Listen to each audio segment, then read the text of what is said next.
Chegou esse tempo que Paulo falou a Timóteo, que viria tempos que não suportariam a sã doutrina. Suportam tudo hoje, em muitos lugares por aí, mas está difícil de suportar a sã doutrina.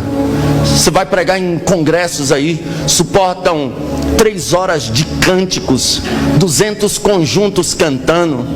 Há uma obrigação de ouvir todos os conjuntos que visitam a igreja.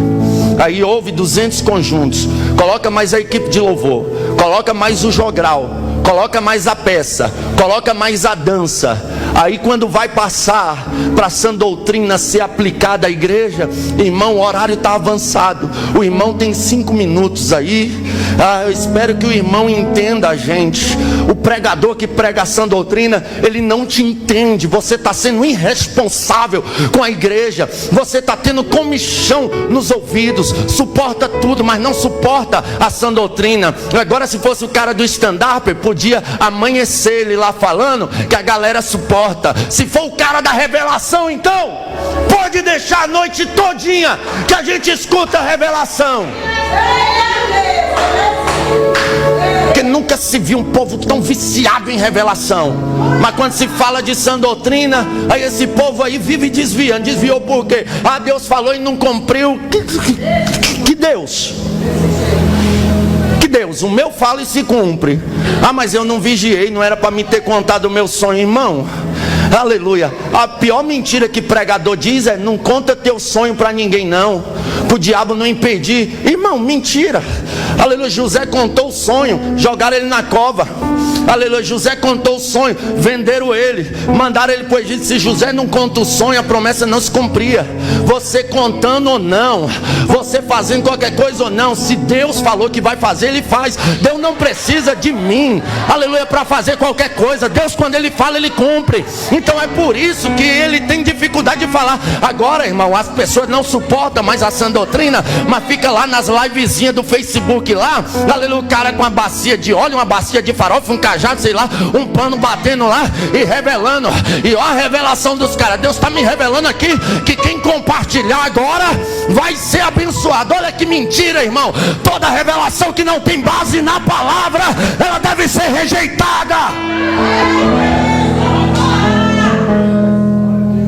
Pregador, você não crê em revelação? Creio. E como creio? Pastor presidente desse ministério, pastor Paulo Miranda, minha mãe nem era crente na época. Ela chegou lá no culto à tarde dele, desesperada. Quando ela entrou, pastor Paulo Miranda chamou ela pelo nome.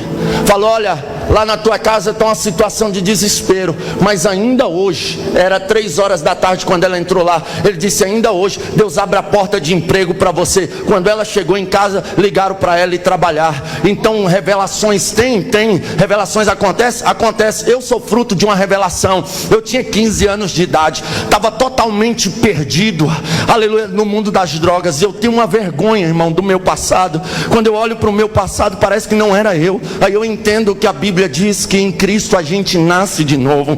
Porque eu fui perdido, viciado em maconha, usava muita droga. Aí o que acontece? Nós morávamos em Águas Lindas de Goiás, no recreio da barragem, aleluias, e todo mundo conhecia a gente lá. Muita gente lembra dessa situação. A gente morava num barraquinho pequeno que só tinha um banheiro. Ali uma situação de miséria total, porque minha mãe foi abandonada pelo meu pai com 7 filhos. Pense, a mais nova tinha meses de idade. Aleluia. Pense para uma mulher trabalhar numa situação dessa. Aleluia. Ela não tinha condições de trabalhar porque ficou enferma dos olhos. Aí minha mãe começou a vender as coisas de dentro de casa. Vendeu fogão, vendeu bujão, vendeu geladeira para comprar comida. Conclusão, a gente só cozinhava na lenha. Cortaram a água da gente. A vizinha que deu água para a gente por mais de 3 anos.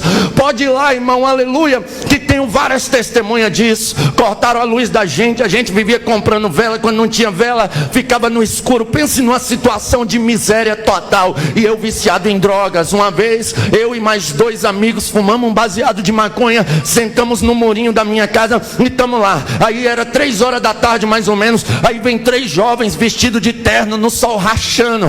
E aqueles jovens, irmãos, eram pentecostais até o tutano. Aleluia. Eu e mais os 2 sentados no murinho, doidão de maconha. De repente aqueles jovens param em frente à minha casa e começam a fazer isso aqui, irmão. irmão. Pense no negócio. E eles pulavam assim, e pulavam, e sapateavam, e começaram a falar línguas estranhas. Pense isso para 3 jovens doidão de maconha que não conhecia nada do poder de Deus. O meu amigo olhou assim e falou: vixe, os caras tão doidão, mas doidão quem tava era nós. E os caras sapateando, pulando, marchando. Aí eles pegaram um na mão do outro, começaram a falar em línguas. O do meio começou a falar em línguas mais alto. Quando ele começou a falar em línguas mais alto, ele apontou para o meu barraco.